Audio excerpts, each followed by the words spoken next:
preached originally as a sermon in the Church of St. Mary the Virgin, Oxford, on June 8, 1942. If you asked 20 good men today what they thought the highest of the virtues, 19 of them would reply, unselfishness.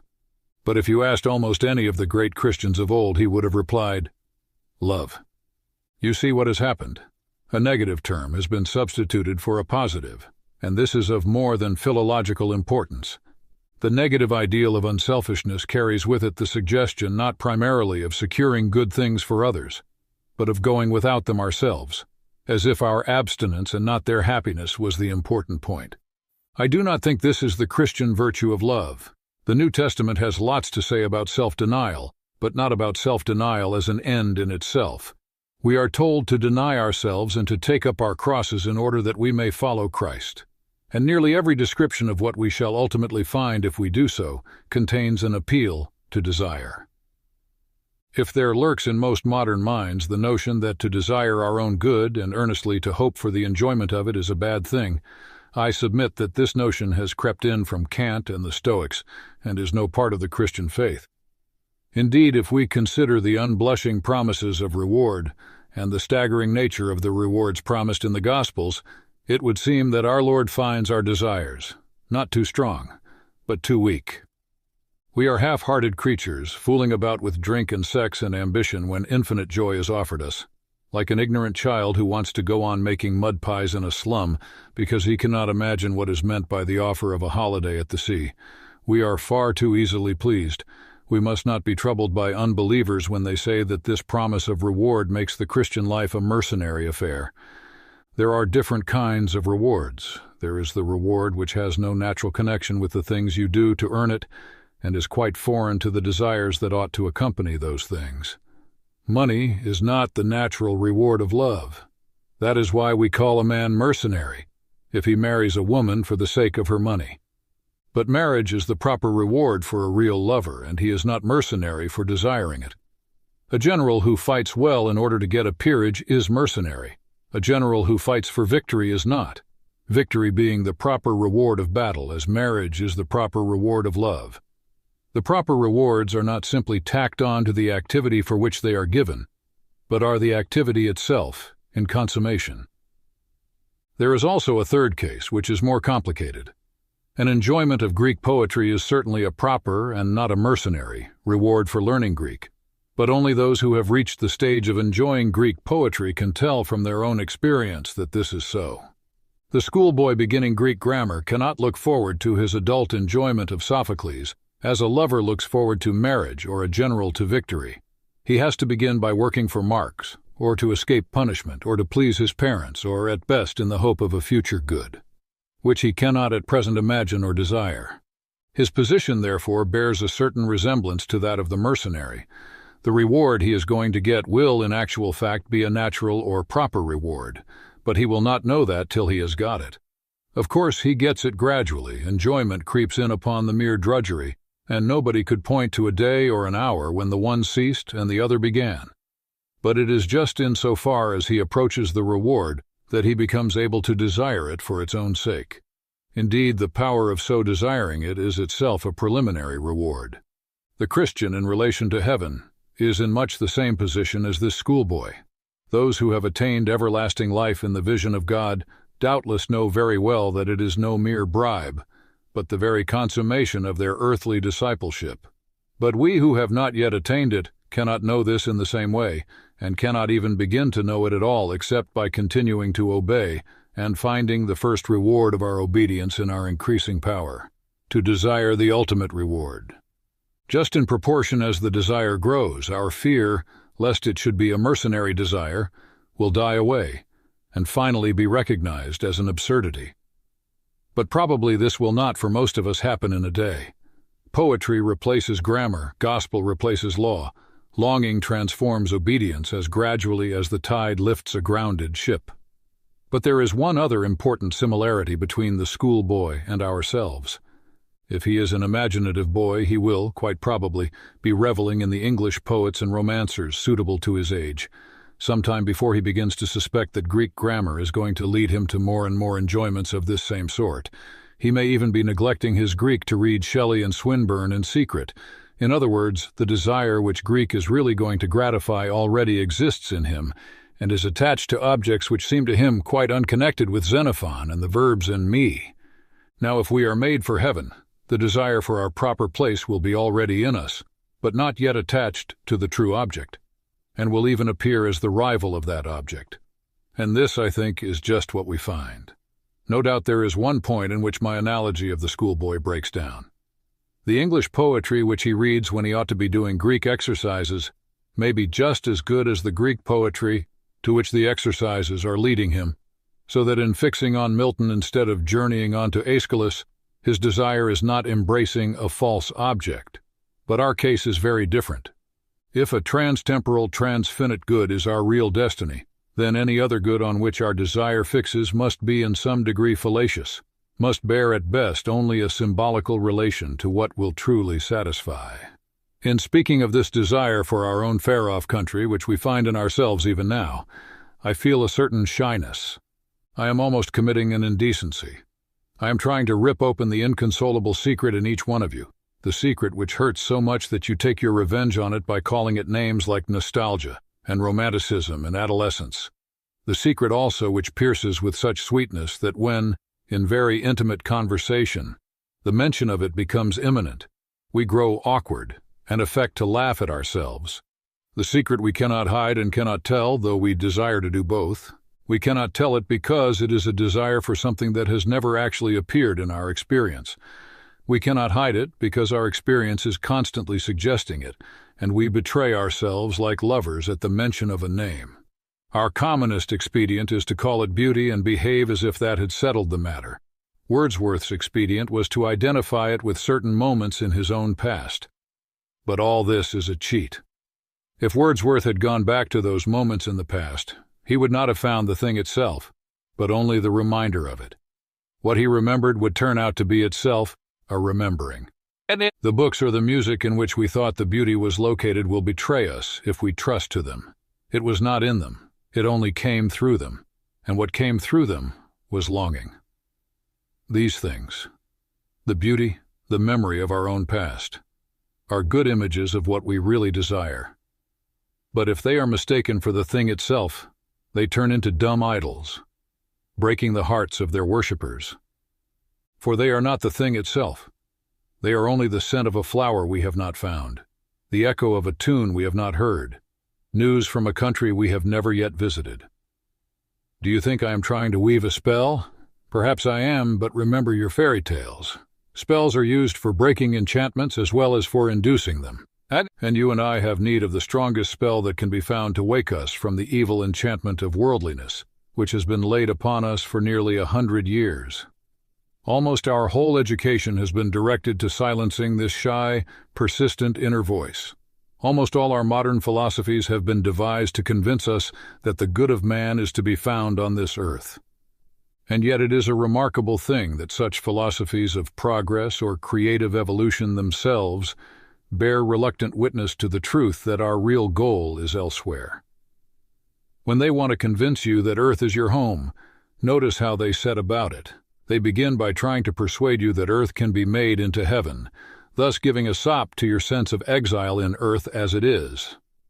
Next, they tell you that this fortunate event is still a good way off in the future, thus giving a sop to your knowledge that the fatherland is not here and now. Finally, lest your longing for the trans-temporal should awake and spoil the whole affair, they use any rhetoric that comes to hand to keep out of your mind the recollection that even if all the happiness they promised could come to man on earth, yet still each generation would lose it by death, including the last generation of all, and the whole story would be nothing, not even a story, forever and ever. Hence all the nonsense that Mr. Shaw puts into the final speech of Lilith, and Bergson's remark that the elan vital is capable of surmounting all obstacles, perhaps even death, as if we could believe that any social or biological development on this planet will delay the senility of the sun, or reverse the second law of thermodynamics. Do what they will then, we remain conscious of a desire which no natural happiness will satisfy. But is there any reason to suppose that reality offers any satisfaction to it? Nor does being hungry prove that we have bread. But I think it may be urged that this misses the point. A man's physical hunger does not prove that that man will get any bread. He may die of starvation on a raft in the Atlantic. But surely a man's hunger does prove that he comes from a race which repairs its body by eating and inhabits a world where edible substances exist. In the same way, though I do not believe, I wish I did, that my desire for paradise proves that I shall enjoy it. I think it a pretty good indication that such a thing exists and that some men will. A man may love a woman and not win her, but it would be very odd if the phenomenon called falling in love occurred in a sexless world. Here then is the desire still wandering and uncertain of its object, and still largely unable to see that object in the direction where it really lies. Our sacred books give us some account of the object. It is, of course, a symbolic account. Heaven is, by definition, outside our experience, but all intelligible descriptions must be of things within our experience. The scriptural picture of heaven is therefore just as symbolical as the picture which our desire, unaided, invents for itself. Heaven is not really full of jewelry any more than it is really the beauty of nature, or a fine piece of music. The difference is that the scriptural imagery has authority. It comes to us from writers who were closer to God than we, and it has stood the test of Christian experience down the centuries. The natural appeal of this authoritative imagery is to me at first very small. At first sight it chills rather than awakes my desire, and that is just what I ought to expect. If Christianity could tell me no more of the far-off land than my own temperament led me to surmise already, then Christianity would be no higher than myself. If it has more to give me, I must expect it to be less immediately attractive than my own stuff. Sophocles at first seems dull and cold to the boy who has only reached Shelley. If our religion is something objective, then we must never avert our eyes from those elements in it which seem puzzling or repellent. For it will be precisely the puzzling or the repellent which conceals what we do not yet know and need to know. The promises of Scripture may very roughly be reduced to 5 heads. It is promised, firstly, that we shall be with Christ. Secondly, that we shall be like him. Thirdly, with an enormous wealth of imagery, that we shall have glory. Fourthly, that we shall, in some sense, be fed or feasted or entertained. And finally, that we shall have some sort of official position in the universe, ruling cities, judging angels, being pillars of God's temple. The first question I ask about these promises is, why any of them except the first? Can anything be added to the conception of being with Christ? For it must be true, as an old writer says, that he who has God and everything else has no more than he who has God only. I think the answer turns again on the nature of symbols. For though it may escape our notice at first glance, yet it is true that any conception of being with Christ, which most of us can now form, will be not very much less symbolical than the other promises.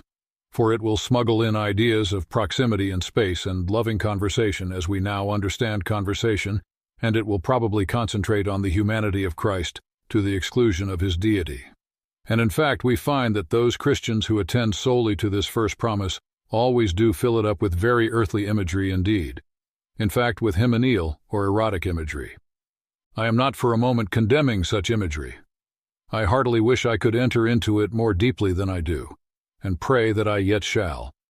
But my point is that this also is only a symbol, like the reality in some respects, but unlike it in others, and therefore needs correction from the different symbols in the other promises. The variation of the promises does not mean that anything other than God will be our ultimate bliss, but because God is more than a person, and lest we should imagine the joy of his presence too exclusively in terms of our present poor experience of personal love. With all its narrowness and strain and monotony, a dozen changing images, correcting and relieving each other, are supplied. I turn next to the idea of glory. There is no getting away from the fact that this idea is very prominent in the New Testament and in early Christian writings. Salvation is constantly associated with palms, crowns, white robes, thrones, and splendor like the sun and stars. All this makes no immediate appeal to me at all, and in that respect I fancy I am a typical modern.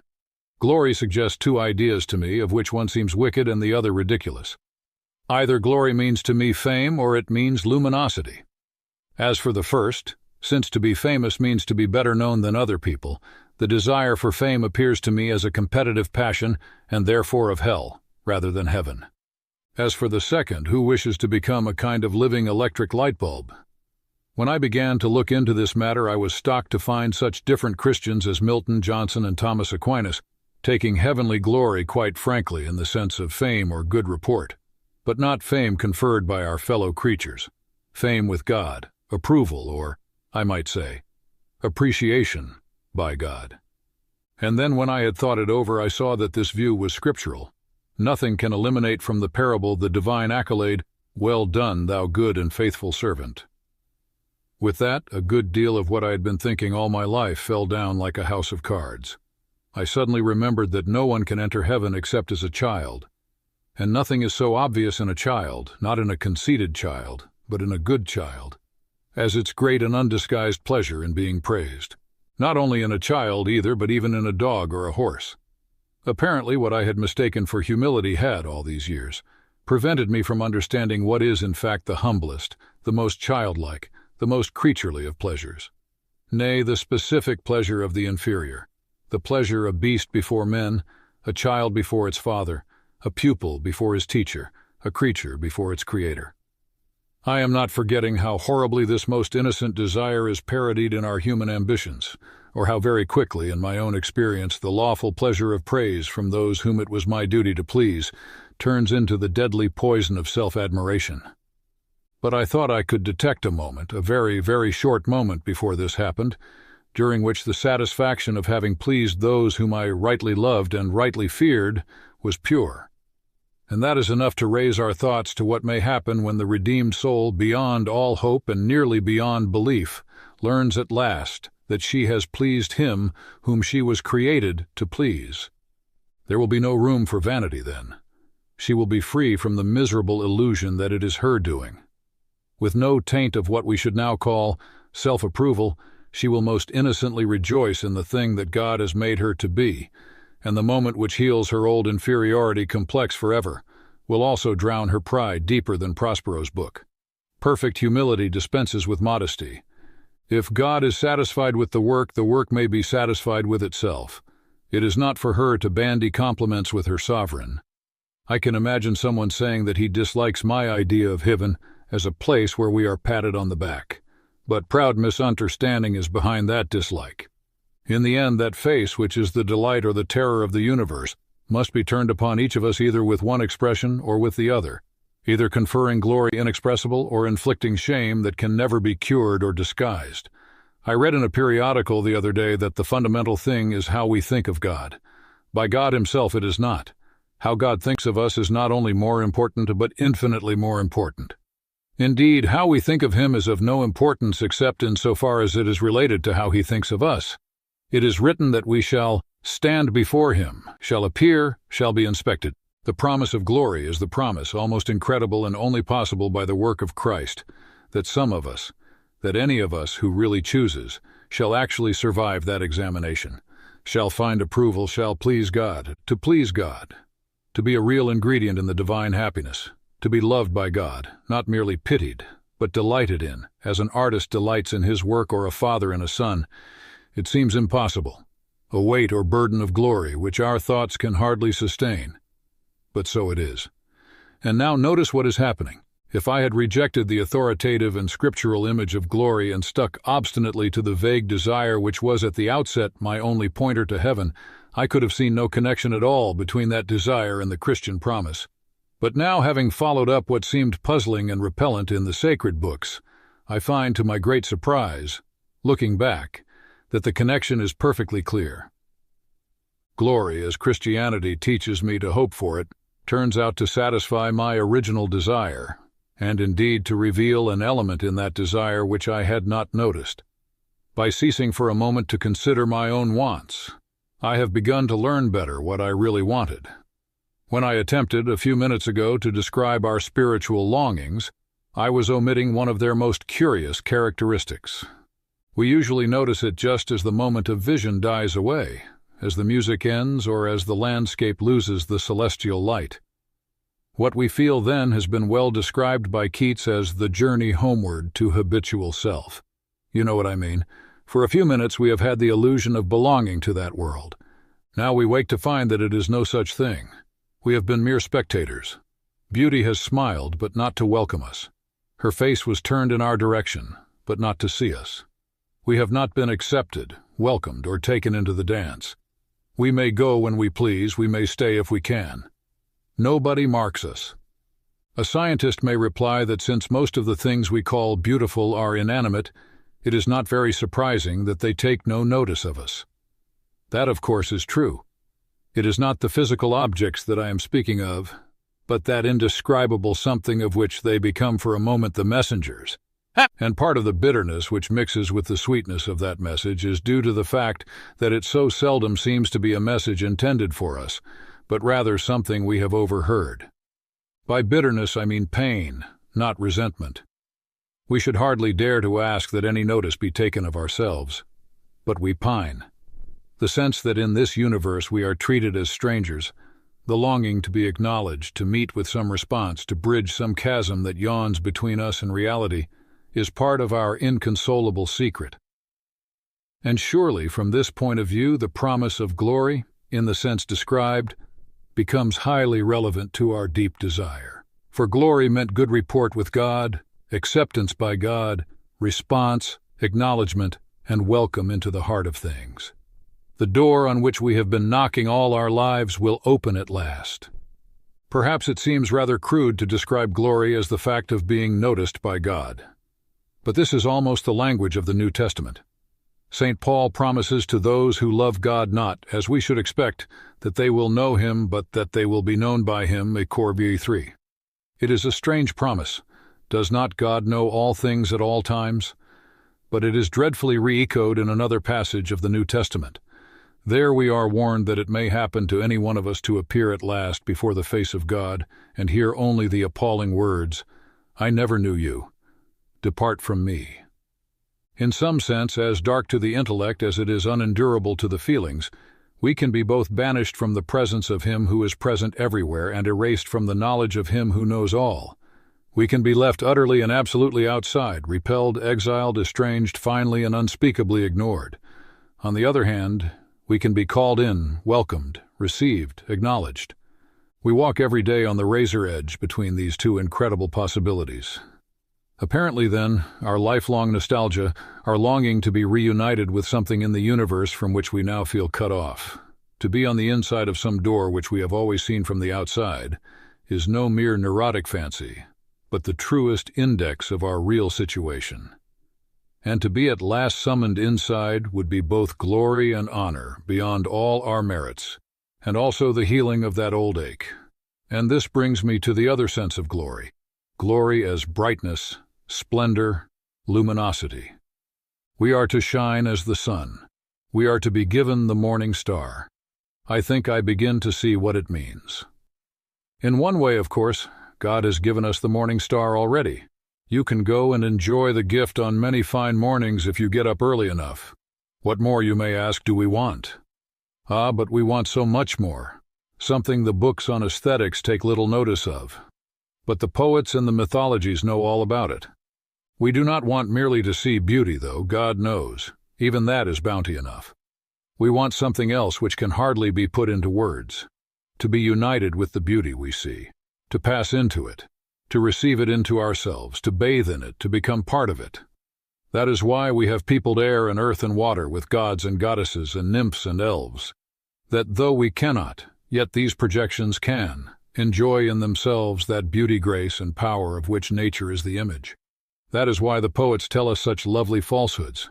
They talk as if the west wind could really sweep into a human soul, but it can't. They tell us that beauty born of murmuring sound will pass into a human face, but it won't, or not yet. For if we take the imagery of Scripture seriously, if we believe that God will one day give us the morning star and cause us to put on the splendor of the sun, then we may surmise that both the ancient myths and the modern poetry, so false as history, may be very near the truth as prophecy. At present we are on the outside of the world, the wrong side of the door. We discern the freshness and purity of morning, but they do not make us fresh and pure. We cannot mingle with the splendors we see. But all the leaves of the New Testament are rustling with the rumor that it will not always be so. Someday, God willing, we shall get in. When human souls have become as perfect in voluntary obedience as the inanimate creation is in its lifeless obedience, then they will put on its glory. or rather that greater glory, of which nature is only the first sketch. For you must not think that I am putting forward any heathen fancy of being absorbed into nature. Nature is mortal, we shall outlive her. When all the suns and nebulae have passed away, each one of you will still be alive. Nature is only the image, the symbol. But it is the symbol Scripture invites me to use. We are summoned to pass in through nature beyond her into that splendor which she fitfully reflects. And in beyond nature, we shall eat of the tree of life. At present, if we are reborn in Christ, the Spirit in us lives directly on God. But the mind, and still more the body, receives life from Him at 1,000 removes, through our ancestors, through our food, through the elements. The faint, far-off results of those energies which God's creative rapture implanted in matter when He made the worlds are what we now call physical pleasures, and even thus filtered, they are too much for our present management. What would it be to taste at the fountainhead that stream of which even these lower reaches prove so intoxicating? Yet that, I believe, is what lies before us. The whole man is to drink joy from the fountain of joy. As St. Augustine said, the rapture of the saved soul will flow over into the glorified body. In the light of our present specialized and depraved appetites, we cannot imagine this torrens voluptatis, and I warn everyone seriously not to try. But it must be mentioned, to drive out thoughts even more misleading, thoughts that what is saved is a mere ghost, or that the risen body lives in numb insensibility. The body was made for the Lord, and these dismal fancies are wide of the mark. Meanwhile, the cross comes before the crown, and tomorrow is a Monday morning. A cleft has opened in the pitiless walls of the world, and we are invited to follow our great captain inside. The following him is, of course, the essential point. That being so, it may be asked what practical use there is in the speculations which I have been indulging. I can think of at least one such use. It may be possible for each to think too much of his own potential glory hereafter. It is hardly possible for him to think too often or too deeply about that of his neighbor. The load or weight or burden of my neighbor's glory should be laid daily on my back, a load so heavy that only humility can carry it, and the backs of the proud will be broken. It is a serious thing to live in a society of possible gods and goddesses, to remember that the dullest and most uninteresting person you talk to may one day be a creature which, if you saw it now, you would be strongly tempted to worship, or else a horror and a corruption such as you now meet, if at all, only in a nightmare. All day long we are in some degree helping each other to one or other of these destinations. It is in the light of these overwhelming possibilities, it is with the awe and the circumspection proper to them, that we should conduct all our dealings with one another, all friendships, all loves, all play, all politics. There are no ordinary people. You have never talked to a mere mortal. Nations, cultures, arts, civilization, these are mortal, and their life is to ours as the life of a gnat. But it is immortals whom we joke with, work with, marry, snub, and exploit. Immortal horrors or everlasting splendors. This does not mean that we are to be perpetually solemn. We must play, but our merriment must be of that kind, and it is in fact the merriest kind, which exists between people who have, from the outset, taken each other seriously. No flippancy, no superiority, no presumption. And our charity must be a real and costly love, with deep feeling for the sins in spite of which we love the sinner. No mere tolerance or indulgence which parodies love as flippancy parodies merriment. Next to the Blessed Sacrament itself, your neighbor is the holiest object presented to your senses. If he is your Christian neighbor, he is holy in almost the same way, for in him also Christ vere latitat. The glorifier and the glorified glory himself is truly hidden.